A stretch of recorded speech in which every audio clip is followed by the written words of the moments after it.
Kalau kalian lagi ada di cafe, manapun, sebagai fotografer, yang jelas harus motret dong, eksistensi di sosial media.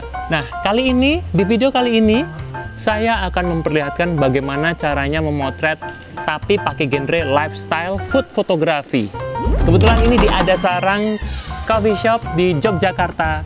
Video selengkapnya langsung aja, ini dia, fotografer newbie.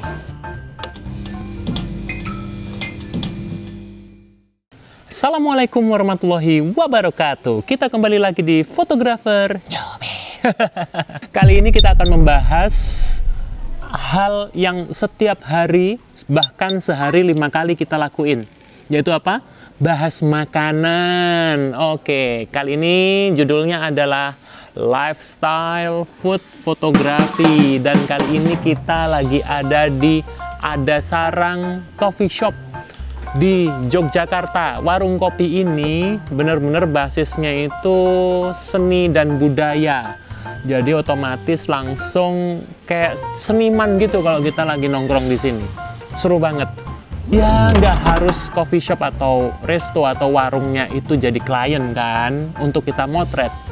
Bagi kalian yang lagi nonton dan lagi dengerin, sebagai seorang fotografer, kita harus eksis di dunia sosial media. Dan di dunia sosial media ini, kita harus upload ya setidaknya untuk Insta Stories kita. Nah, untuk Insta Stories, untuk Facebook Stories, ada ya Facebook Stories, WhatsApp Stories, atau apapun yang berhubungan dengan kita harus eksis di dunia maya, otomatis kita harus motret. Kali ini kita langsung aja pesen makanan. Setiap makanan yang kita udah pesen, jangan lupa kita harus menentukan dulu. Yang pertama, lokasi di mana kita duduk sebagai seorang konten kreator, fotografer, videografer. Jangan kalau kita datang ke kafe itu pokoknya asal duduk. Kafe itu pasti estetik, apalagi di sini nih. Tempatnya luas dan semua spotnya itu estetik. Tapi karena semuanya estetik, kita harus cari tempat yang at least cahayanya itu harus sesuai atau terang. Karena ada beberapa kafe itu tempatnya itu agak pojok atau dia lebih gelap. Mungkin kita senang karena adem. Tapi nggak berlaku kalau kalian konten kreator. Karena konten kreator itu masih butuh cahaya. Apalagi cahaya matahari.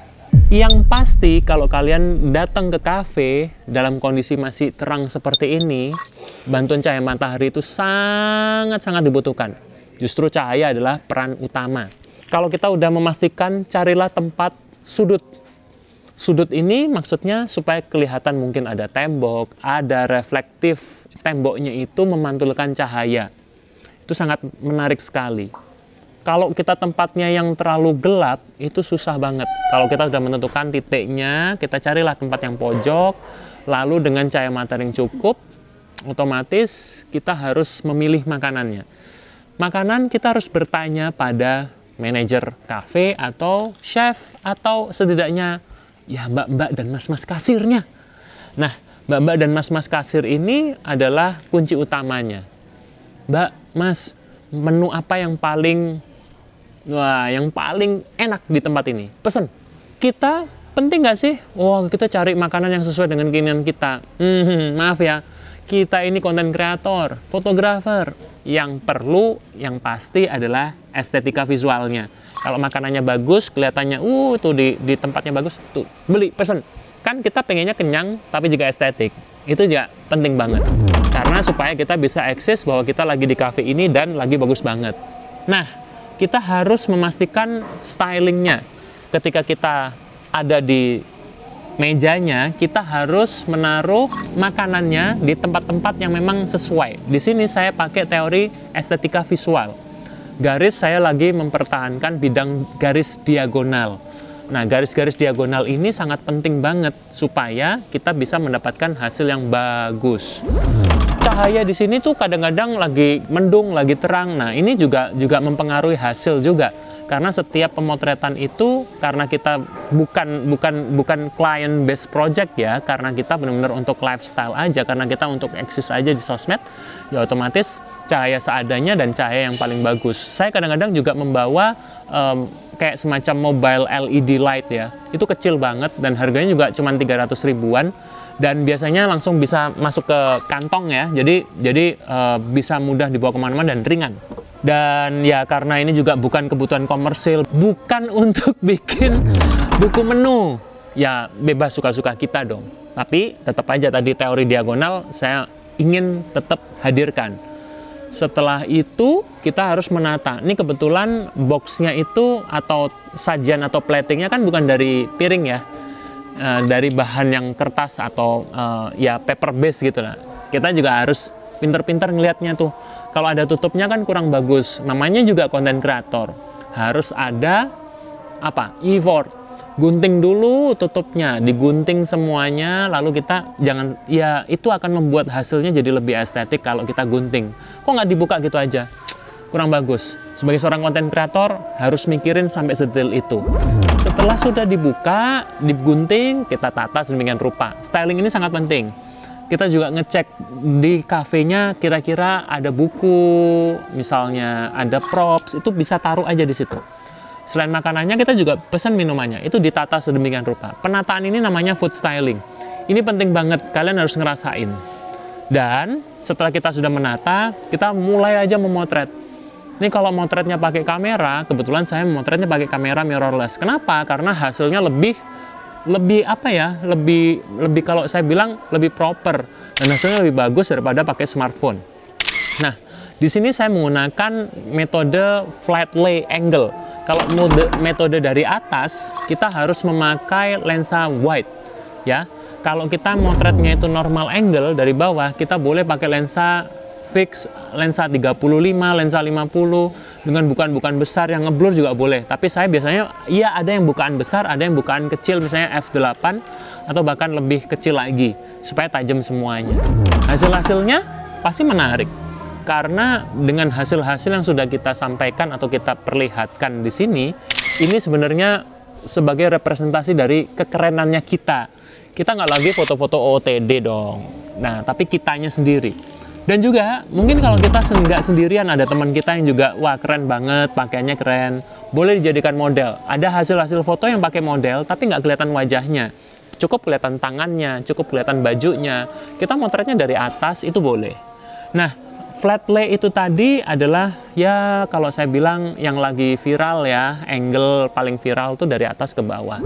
Dan kalau pakai lensa 35 normal angle itu juga bagus kalau kita menggunakan lensa yang bisa dibuka secara besar atau f2, f1,8 bahkan f1.0. Wah, itu luar biasa sekali. Teman-teman, selain itu kita juga pakai film simulation ya. Kalau di Fujifilm X-T4 ini ada film simulation yang bisa kita pilih. Kalau makanan saya cenderung pakai yang standar, yang tidak aneh-aneh warna-warnanya. Asal yang penting shadow-nya kita angkat, highlight-nya juga kita turunkan. Maksudnya diangkat ini angkanya itu minus ya, minus semuanya. Kalau udah minus yang paling maksimal, shadow yang harusnya gelap, dia jadi terang otomatis. Dan jangan sampai kita pakai noise atau grain, yaitu kita hilangkan semuanya ya. Grain effect-nya kita hilangkan. Dan hasil-hasilnya pasti keren, pasti bagus.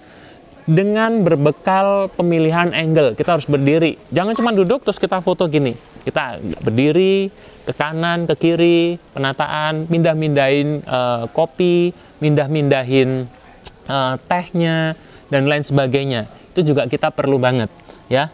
Dan kalau itu sudah, ya otomatis hasilnya akan jadi sangat menarik.